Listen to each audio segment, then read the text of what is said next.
Jai Shri Sudarshana everyone. I'm Sankar Kalashalgarkar, student of DAV Public School, New Panvel, Class 8.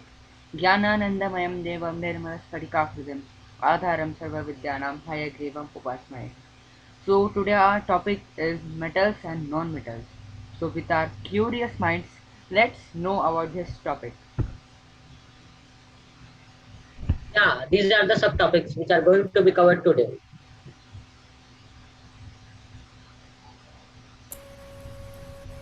Introduction.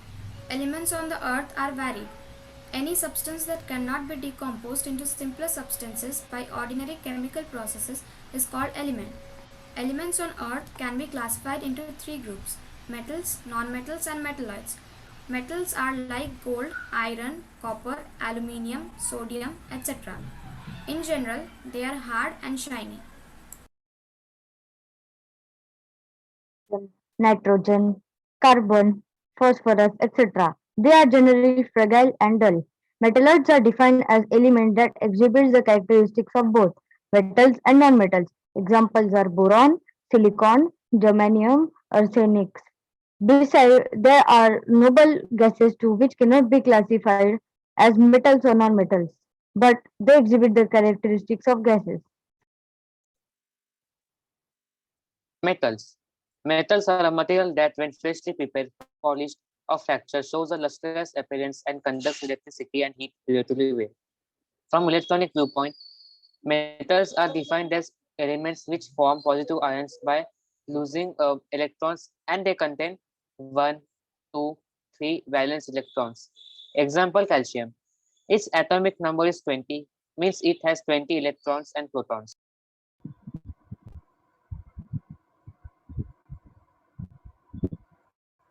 Non-metals: substances which are soft and dull, that is, non-lustrous, non-sonorous, non-ductile, non-malleable, and poor conductor of heat and electricity are called non-metals.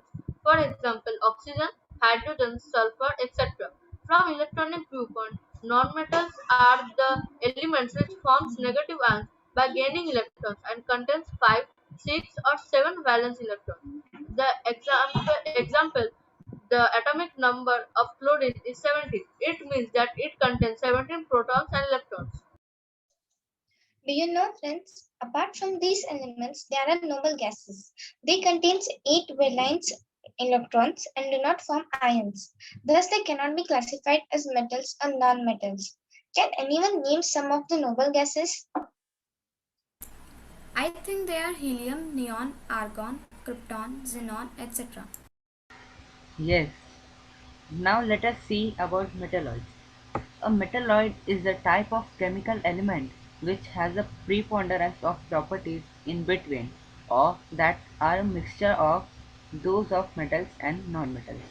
There is neither standard definition of a metalloid and nor complete agreement on which elements are metalloids. Okay, now we will see how metals occur. Occurrence of metals. In nature, most matter occurs in the combined state as minerals. Nearly all rock contains some metallic minerals. Ores are the minerals from which metal is conveniently and profitably extracted. If the amount of metal is more, it's more profitable to extract the metal. In ores, some non-useful metals are also left as impurities. These are known as gangues. Some metals like gold and silver are not very reactive, so they mostly occur in free state. These metals are called noble metals.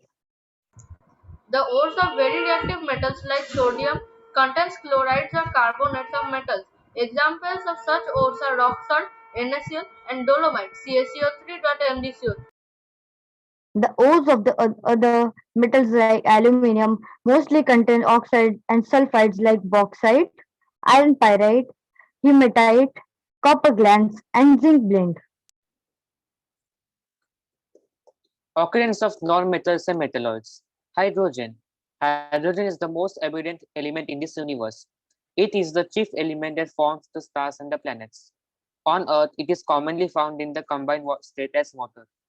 Hydrogen constitutes about 11% by weight of water. Other than water, it is the central element of fossil fuels, clay, and all animals and plants. Oxygen. Oxygen is the most abundant element on the Earth's crust. It occurs in free state in atmosphere about 23%. In combined state it is about 89% by mass water. It is present in the Earth's crust as oxides, carbonates and silicates of metals. Silicon. Silicon is the second most abundant element on Earth's crust. It doesn't occur in free state. It occurs in the form of silica, SiO2, and silicates. And the most common form of silicate is sand. Carbon. As a free state, carbon can be found as graphite, diamond, and coal. Diamond and graphite are the purest forms of carbon. Coal can contain 60 to 90% of carbon.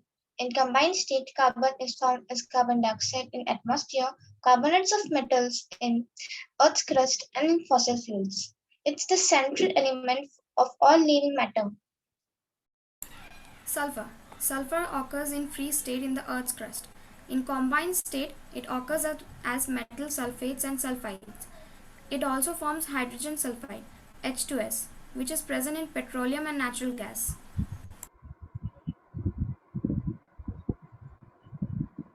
Properties of metals. Physical. Generally solid at room temperature. Exception is mercury. Uh, they are lustrous and shiny. They are generally hard. They have high density. They are malleable. They are ductile. They they are good conductors of heat and electricity, and they are sonorous. Proper chemical. Generally form basic oxides with oxygen, form oxides and hydroxides with oxygen and hydrogen respectively. Metals are more reactive than hydrogen, replaces it from dilute acids. Do you know? The word malleable and ductile means that metals can be beaten into thin sheets and metals can be drawn into wires respectively. Properties of nonmetals. Physical. Solid, liquid, or gas at room temperature. Non-lustrous, exception graphite. Comparatively soft, exception graphite. Generally have low density. Generally brittle when solid. Bad conductors of heat and electricity, exception graphite. Non-sonorous, not malleable nor ductile. Chemical. Forms acidic oxides with oxygen. Does not react with water. Do not react with acids. Displacement reaction. Displacement reaction is a reaction in which a metal can replace another metal placed below it in the reactivity series, but cannot replace a metal placed above it in the series. Reactivity series is an arrangement of metals in decreasing order of reactivity. Non-metals do not react with acids, but metals react with acids to form corresponding salts and release hydrogen. There are mainly two types of displacement reaction. They are single displacement reaction and double displacement reaction. Some examples of displacement reaction. Iron plus copper sulfate results to iron sulfate plus copper. Magnesium plus copper sulfate results to magnesium sulfate plus copper. Sodium plus water equals to sodium hydroxide plus hydrogen. Zinc plus hydrogen sulfate equals to zinc sulfate plus hydrogen. Copper oxide plus magnesium equals to magnesium oxide plus copper. Magnesium plus hydrochloric acid results to magnesium chloride plus hydrogen. Now we will study about iron. When it was found that iron was heated with carbon become harder and stronger, iron came into use. Tools and weapons of iron become popular. Uses of some metals. Iron. Iron as pig iron is hard and brittle as it has high carbon content. This type of iron is used to make sinks, storage tanks, cylinders, etc., which are usually made by the process of casting. Iron as wrought iron is used in making articles such as nails, bolts, chains, wire nets, agricultural tools, etc. Wrought iron is the most malleable and tough form of iron with very little carbon content. Steel contains 0.5 to 1.5% of carbon. It is used in the construction of bridges, utensils, buildings, ships, railway lines, etc. Copper. Copper is widely used to make cables and electric wires. Copper coils are used in various electric appliances. It is used in making heating utensils, car radiators, and calorimeters. Iron is used in the preparation of useful alloys. It is used in industrial machinery. Copper is used to make vessels due to its natural anti-germ properties. Aluminium. Aluminium is used as an electric conductor, especially in overhead cables. It is used in the making cooking utensils. Aluminium foil is used in the process of packing food. Aluminium powder is used as a paint to prevent rusting. Aluminium are light and strong, thus they are used in the making of the bodies of aircrafts and cars. Do you know, friends, aluminium is very useful because of its many features. It is one-third weight of the steel. It doesn't rust. It's world's most abundant metal. It's recyclable and resistant to heat. It's very ductile and rapidly replacing copper as electric conductor. But before economically separating iron from its ore, the aluminium was more precious than gold.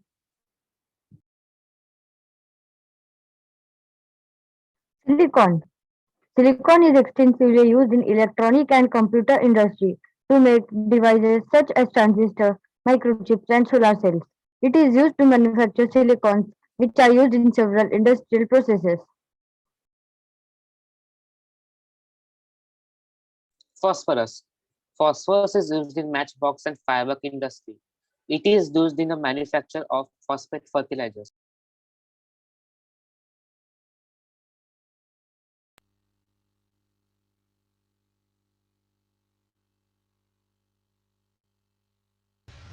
Sulfur. Sulfur is used to make sulfuric acid, which is in turn used in several industrial processes. It is used in the vulcanization of rubber, which makes rubber hard to be used as tires. Sulfur is used as skin ointments due to its fungicidal properties. It is used to spray fruit trees against pests and diseases. Carbon. Carbon as graphite is used in making the lead of pencils, electrodes of dry cells, and electric arcs, and is also used as lubricant. Carbon as diamond is used in jewelry and cutting tools. Carbon as charcoal is used to purify air and water. Carbon as coal is used as a fuel.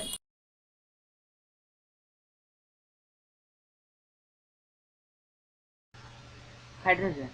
Hydrogen is used for the manufacture of ammonia gas, which in turn is used to make fertilizers. Hydrogen is used in the extraction of metals like lead, copper, and tin. Oxyhydrogen flame obtained by burning hydrogen in oxygen is used for cutting and welding metals. Hydrogen is used as rocket fuel in various space research activities. Hydrogenation of unsaturated vegetable oils is used for manufacturing of vanaspati fat. Hey friends, do you know hydrogen is considered to be a non-polluting fuel of the future? Considerable amount of research is being carried out for the study of this element. Noble metals. Noble metals like silver and gold are placed at the bottom of reactivity series. They are unreactive metals and do not react with water, acid, and alkalis. Therefore, they occur in free state in nature. Thus, they are known as noble metals. Platinum has also similar properties and also is a noble metal. Metals like platinum, mercury, and gold can be dissolved in some acid mixtures such as aqua regia, a mixture of hydrochloric acid and nitric acid. It can be noted that silver does not dissolve in aqua regia. Now we will see the uses of these metals. Uses of noble metals. Noble metals are mainly used in making ornaments. As they are unreactive, they don't lose their shine easily.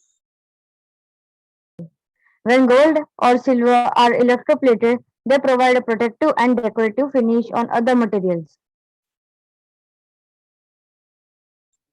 Gold and silver are used to make high value coins. Platinum is used in electrical gadgets. The international standards of weight and measure are made of platinum iridium alloys. As these metals are highly prized, people invest on it, especially when the economy is not doing well.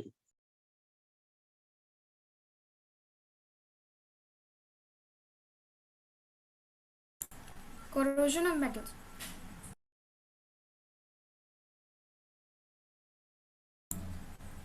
Corrosion is the process by which materials such as metals are corroded or eaten away when exposed to oxygen and moisture. Thus, rusting eats into metal layer by layer. The conversion of the surface of copper into greenish powder or turning black of silver are effects of corrosion. The more moist air, the faster is the corrosion. Corrosion is the troublesome and wasteful. However, it is a useful tool. For example, when a newly cut piece of aluminum corrodes, it forms a layer of aluminum oxide which prevents further corrosion. Copper gets corroded in the presence of moist air. It firstly tarnishes, then it gradually changes into dark brown and finally becomes green. Silver does not react, but if the air contains sulfuric compounds such as hydrogen sulfide, then it can form a black coating. Rusting of iron is very common. It occurs due to the presence of humid air. There are heavy losses due to the rusting. Formula of rust: Fe plus O2 plus H2O equals to Fe2O3.NH2O. Ways to prevent corrosion. Painting or applying oil. Painting the surface of metal after cleaning it thoroughly gives it protection against corrosion. The layer of paint or oil keeps away the air from being in contact with the metal. However, if there is break in the coat, then the corrosion may start.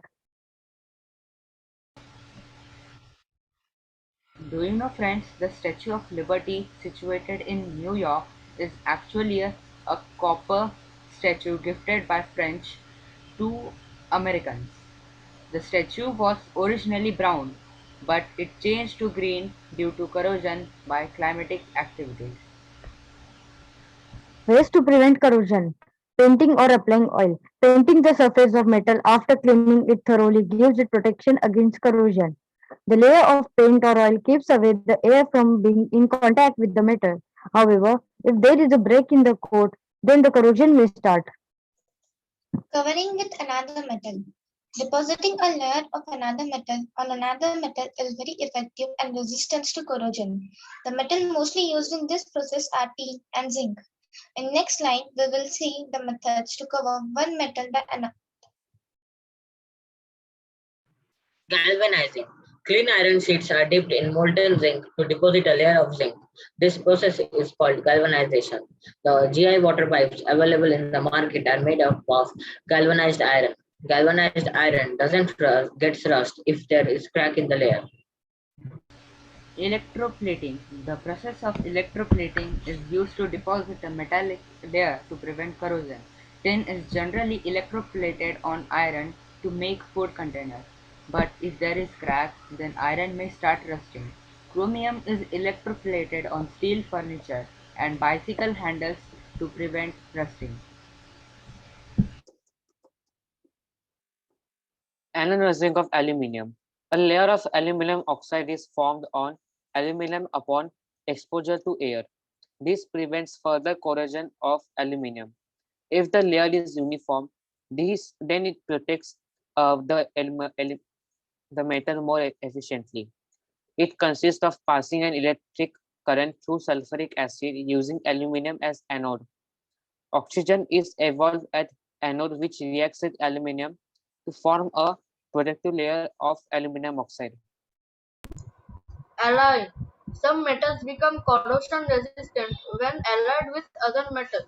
It is process in which two or more metal elements are melted together in a precise combination to form a specific material or alloy.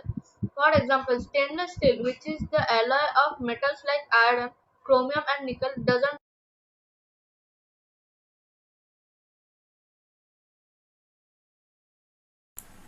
Alloys. An alloy is a homogeneous mixture of two or more metals and a nonmetal, usually carbon. Alloying is used to alter the properties of metals to suit certain applications. An alloy is usually made by mixing together metals in their molten form.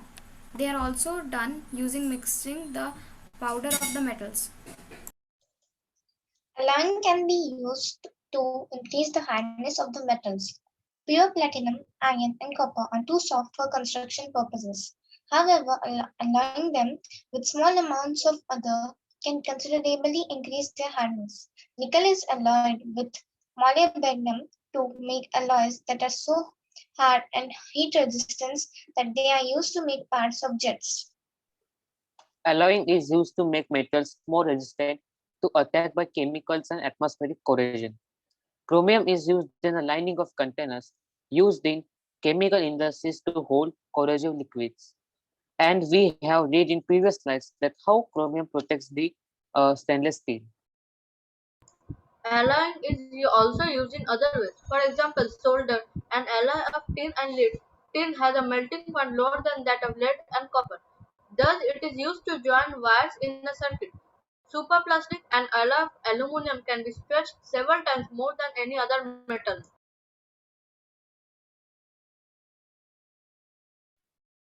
Some alloys, their composition, properties, and uses. Now it's quiz time. So I hand over to Rupangshu to conduct.